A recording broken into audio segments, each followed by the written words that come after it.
So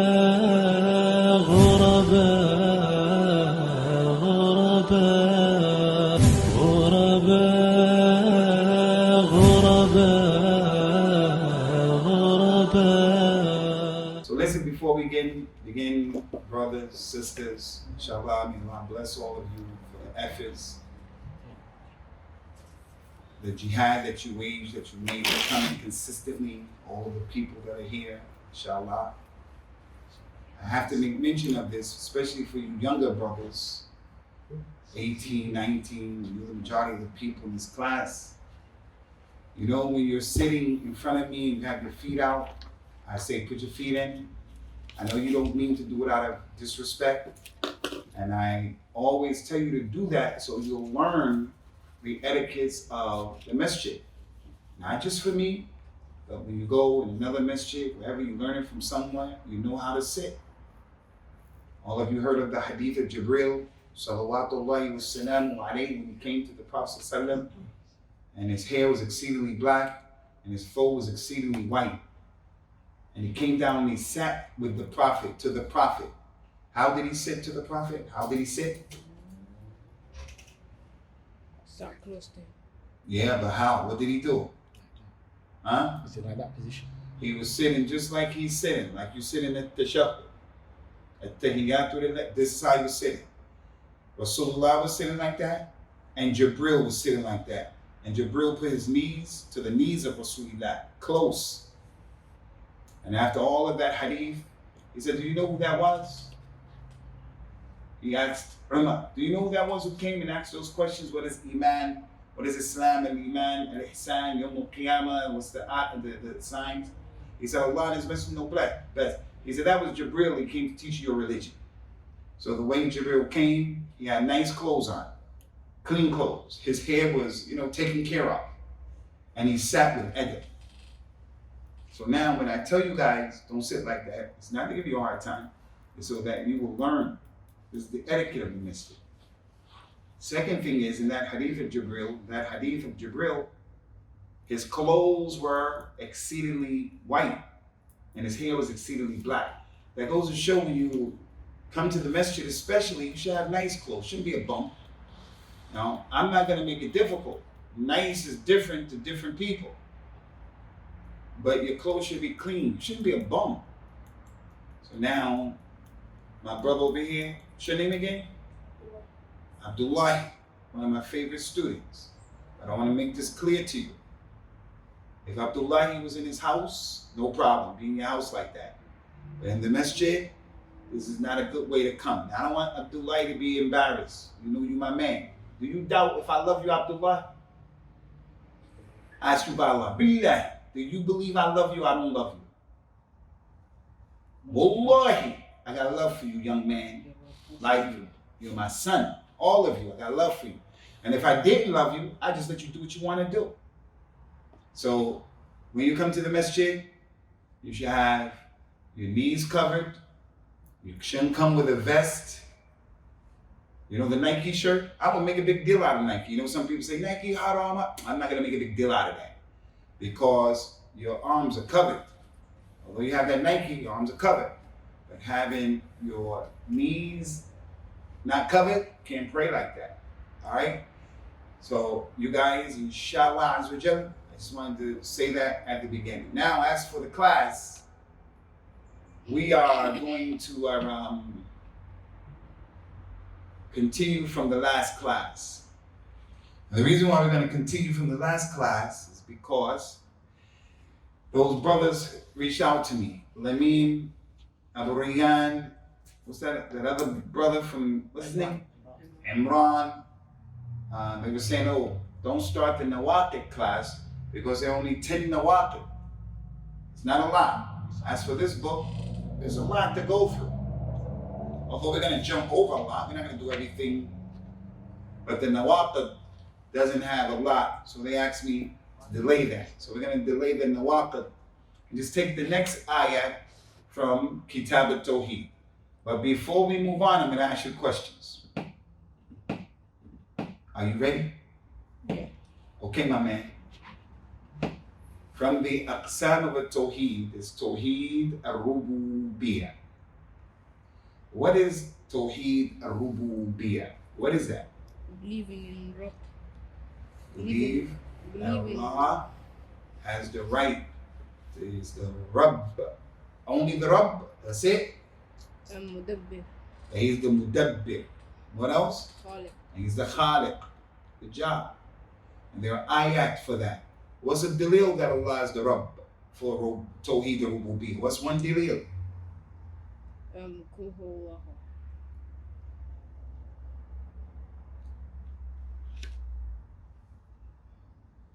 You're close though. Alhamdu lillahi rabbil alamin. Rabbil Alameen. Qul a'udhu bi Rabbil Falaq. All of that. Now my question is, if a person believes in the Tawheed of the Rububiyyah of Allah, is he a Muslim? No. He's not a Muslim. How do you know he's not a Muslim? What's the dalil? He's not a Muslim. He says, I believe Allah is my Rabb. I believe Allah is the Khaliq. I believe Allah is the Mudabbir. I believe nothing happens in this dunya except by Allah's will. He believes that. Is he a Muslim now? He's not. What's the proof? All right, listen up. Go ahead, Abdullah. Iblis believed that Allah is the Rabb. Iblis said, "Inni akhafullah." I'm afraid of Allah. He believed in Allah. He believed in Allah. He made dua to Allah. Oh Lord, my Lord, give me time. Give me respite. Because I'm going to make them go astray. He made dua to Allah. Yawm al-Qiyamah, Iblis has no doubt that Allah is the Lord. As a matter of fact, Iblis was a good creation before Adam was created. Iblis was a good creation before Adam was created. But when Allah created Adam, his fitness started at that point. Some of the scholars, no dalil for this, so don't believe it, don't disbelieve it. Some of the scholars of Islam said that when Allah ordered the Malaika to make sajda to Adam, they all bowed down except who? Iblis. So he was in Jannah. They said that Iblis was the only jinn, or one of the jinns, the leader of the jinns. He was in Jannah along with the Malaika. And that's why he didn't bow down. He was there with them. And Iblis has the ability to disobey. Just like who? Bani Adam. We could do it, we may not do it. As for the Malaika, can he disobey? No. So when Allah told them, bow down to Adam, all of the Malaika bowed down. Illa Iblis, Aba, wastakbara. He was refused, he was arrogant. Ayah said, وَكَانَ مِنَ الْجِنِّ فَفَسَقَ عَنْ أَمْرِ رَبِّهِ. He was bad guy. But before that, those scholars said he was in Jannah. Do we believe that? Do we believe it? This story I just told you. Do we believe this story? Huh? We don't believe the story, and we don't disbelieve the story, because it came through us through the narrations of the Israeliyat, the Yahud and the Nasara. It may be true, it may not be true, but it's not authentic, so we don't believe it and we don't disbelieve it. But the point is, Iblis, after he became a fasiq, fajr, mujrim, after he did all of that, kafir, after he did it, now he still believed in La ilaha illallah. He believed in it. What's another dalil, another proof that you don't become a Muslim because you believe in that? Yes? Fir'aun believed in Allah. What's the dalil? He said, I believe that there's no God worthy of worship except the God that Harun and Musa believe in. What's another dalil? The kuffar, Quraysh. And if you ask them who created the heavens and the earth, they're going to say Allah, the kuffar. Kuffar. Prophet Muhammad, what's his father's name? Abdullah. So if his father was Abdullah, before he was a Rasul sallallahu alaihi wasallam, his father's Abdullah. So that means his grandfather, before Rasul, called his son Abdullah. What's that a proof of? That they believe this. They knew Allah. Abdullah ibn Mas'ud, his father Mas'ud, called his son what? Abdullah. He wasn't a Muslim. My mother. The airplane was going like this, and she thought it was gonna crash. She started saying, "Oh God, oh God." She did not say, "Oh Jesus." So it's not enough to believe in the Tawheed al-Rububiyyah. It's a good thing, but it's not enough. It doesn't make you a Muslim. The second Tawheed is the Tawheed al-Uluhiyyah. Tawheed al-Ibadah. This is the one that makes you a Muslim. It's for the person to recognize that Allah is alone in His Ibadah. We don't do any Ibadah to anybody else. So the ayah. What's the ayah, brother Amin? وَمَا خَلَقْتُ ارفع صوتك يا أخي. Okay. إِلَّا لِيَعْبُدُونِ. My man, what is ibadah? What is the ta'rif of al-ibadah? Is it worshipping Allah alone and not making partners? That is what you do in your ibadah. Tawheed al-Ubudiyyah. You worship Allah alone. But the ta'rif of ibadah, worship. Christians and Jews think worship is praying, that's it. Is that the only worship in Islam? Just to pray? Going around the tawaf of the Kaaba, that's it? No, it's more ibadah. You're sitting here is ibadah. Your mother cooking your food is ibadah. What is the ta'rif of ibadah?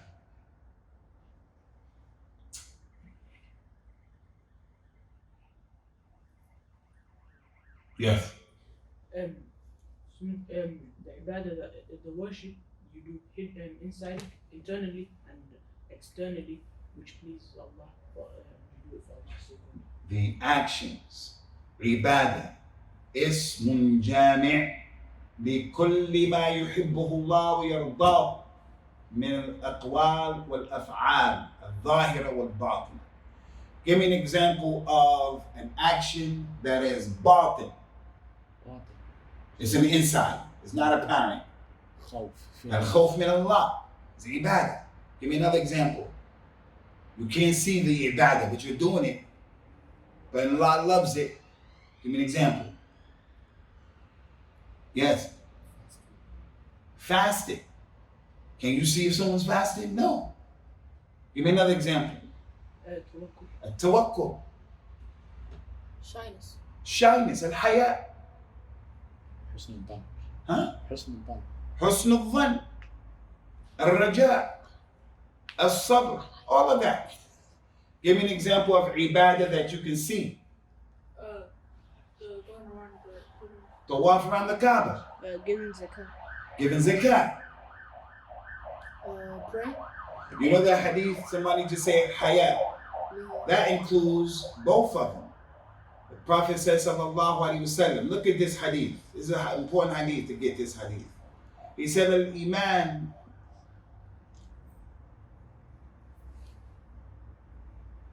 بدع والسبعون شعبة أعلاها قول لا إله إلا الله أدناها إماتة الأذى عن الطريق والحياة شعبة من الإيمان. Listen to this. He said faith is 70 different branches. The highest level of faith is what? Saying ibadah. From the actions and the statements that are out loud and they're hidden. So the person who says La ilaha illallah, that's ibadah, making dhikr. And he said the highest, La ilaha. The lowest is what? The lowest branch of faith is what? Taking something. Do you see him picking it up and taking it off the street? Yeah. That's ibadah. Ibadah. All he's doing is taking glass and getting it off the street. Kuffar don't see that as ibadah. Ibadah to them is when you put, Islam is more than that. As a father, I work, I bring the food home. That's ibadah. The mother cooks it. That's ibadah. The kids eat it and they say, Jazakillahu khaira ummi. They put their plates in the sink. It's ibadah. Allah loves all of that. So don't be sitting losing opportunities. We have to get this masjid cleaned on Thursday. So when you come and you hoover, is that ibadah? Yes. Not only is that ibadah, but it's from the best ibadah because you're benefiting others. So many people come to the masjid and they just pray and they leave. And that's good. But ibadah is all of that. You guys got that? إِلَّا لِيَعْبُدُونِ. The ayah went on to say, مَا أُرِيدُ مِنْهُمْ مِنْ رِزْقٍ وَمَا أُرِيدُ مِنْ يُطْعِمُونَ. Allah said, I don't want them to feed me. I don't want them to pay me. I don't want them to feed me. So the reason why Allah created us was for what? Worship. Does that mean you have to pray all day? No. No playing around? How can playing basketball be ibadah? How can playing basketball be ibadah? Yes. You're looking after your body. You're looking after your body to make you strong. And mu'min al-qawi. The one who is strong is better and more beloved. He's going to stay in shape, take care of the amana. How can basketball be ibadah? You'll be more healthy, and so you can stand longer. Same thing, that's his cousin. Same thing. Yandarij Taki. Same thing. Yuridu Jadid. Yeah. What else? How can basketball, playing over here basketball, how can that be ibadah? You could use it like kind of Huh? What? Listen, I tell you many ways. Hey guys, open up your minds. It can be ibadah that when you guys play together, you're protecting the akhuwah of al-Islam. You're brothers. And that's why you shouldn't be fighting out there. Especially if you play against the non-Muslims, you're going to be like, yo, we're going to beat them. And you got to cooperate and have the brotherhood. Your brother play back, he fall down, we all go and say, you all right? You all right? That's ibadah. That's ibadah. That if you go to play basketball to be cool and tight with each other, that's ibadah in our religion. And you're having a good time. Another way of ibadah is when you're playing and you get mad, someone fouled you, someone hit you, and you want to curse. Because I was walking by, yes, I know. So he wants to swear with them bad words. But he says, no, I'm not going to do that. That's ibadah because he's stopping himself. Or if someone curses, the person says, hey, don't curse, that's haram. Give me an example how basketball can be ibadah. You can give dawah to the non-Muslims. You can give dawah, guys. Hey, do you remember we walked up that thing and that lady was there? And you guys said, what to that lady? We want to thank you what you do for the community. That's ibadah, guys. And every time those guards see you coming and going, they say, those are the kids of the masjid. All right, anyway. So Allah doesn't want any risk from us, and He doesn't want us to feed Him. Now listen, in the story of Ibrahim broke the gods that they were worshiping, except the big one, and He put the axe around it. When the people came back, they saw the gods, the idols broken. They said, what happened to our gods? They said, we heard Ibrahim talking about it. They went to Ibrahim and said, Ibrahim, you did that to our gods? He said, I didn't do it. Ask the big one. They said, you know he can't talk. That's important. He can't talk means he doesn't deserve to be worshipped. There was a companion, he was a non-Muslim in Mecca. He made his own idol. He made his idol out of dates. Out of dates. He made like a image, and it was made out of dates. And he became a Muslim. After Salatul Fajr, Rasulullah says, Salaam alaikum rahmatullah, Salaam alaikum. Then he turned towards the community, that's his sunnah. And then sometimes the companions would start talking about what happened in Jahiliyyah. And sometimes they would say funny things, and Rasulullah would smile, showing he had a sense of humor. He wasn't always rough and tough. So one of the companions said, Ya Rasulullah, in Jahiliyyah, I used to have an idol just for me and my family. He said I would put and add dates to it. And one time, anytime I got hungry, I just eat them. I eat some of them. Rasulullah started smiling and the people started smiling. So the point is, how are you going to worship a God that instead of him feeding you, you have to feed him. You have to protect him. No. Allah doesn't want from us a ta'am and it'am, and he doesn't want from us rizq. All right, let's go to the next ayah. The next ayah is the statement of Allah subhanahu wa ta'ala وَلَقَدْ بَعَثْنَا فِي كُلِّ أُمَّةٍ رَسُولًا أَنِ اعْبُدُوا اللَّهَ وَاجْتَنِبُوا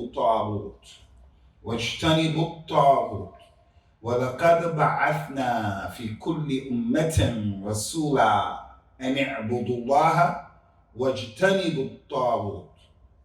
Did you memorize that ayah? Did you memorize that ayah? I never heard it before. Did you memorize that ayah? Did you memorize it? Did you memorize it? Can you read for us the half of the ayah? ولقد بعثنا في كل أمة رسولا أن اعبدوا الله واجتنبوا الطاغوت. Translate it for us. We sent to every nation a prophet told them to worship Allah and avoid the devil. Allah sent to every nation a prophet. And the prophet came to his people and said, worship Allah alone and don't worship the Taghut. This is another ayah that shows the importance of the Tawheed. Where is the importance of Tawheed in this ayah? Worship Allah alone. Explain. And we sent to every ummah a Rasul. And the Rasul said to his people, worship Allah and don't worship anyone, anything other than Allah. Yes. أن يعبدوا الله. Yeah, but explain to me, where is the dalil? It says أن يعبدوا الله واجتنبوا الطاغوت. Worship Allah. I forget the other. It goes to show, guys, that every single prophet came. Did every single prophet, the question, did every single prophet tell his people about Obama? No. Did every single prophet tell his people about Afghanistan? No. Did every single prophet tell his people about the atomic bomb? No. Did every single prophet tell the people about a Jannah, Yes. a Nar? Yes. Did every single prophet tell his people about worshiping Allah? Yes. So it goes to show the importance. That every prophet said, worship Allah alone and nothing else. That was the core dawah of everybody. That's why he brought this ayah. And disbelieve in the Taghut. Anybody know what the Taghut is? The false gods. False God. That's what you're going to say? Yeah. Taghut is everything that is worshipped. Listen.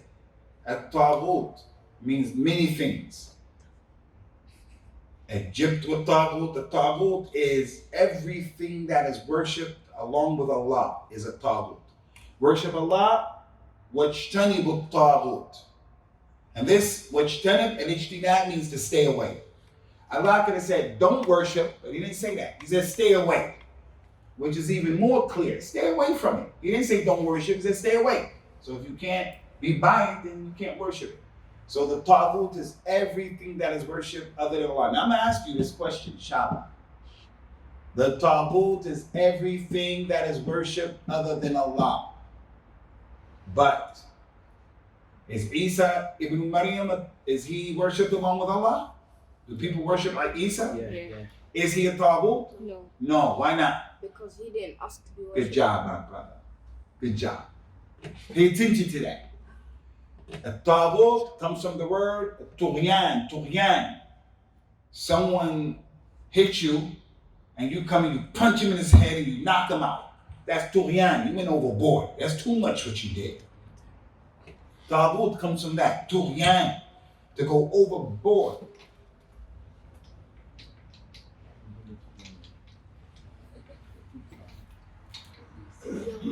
Fir'aun. Tagha. Fir'aun was going overboard.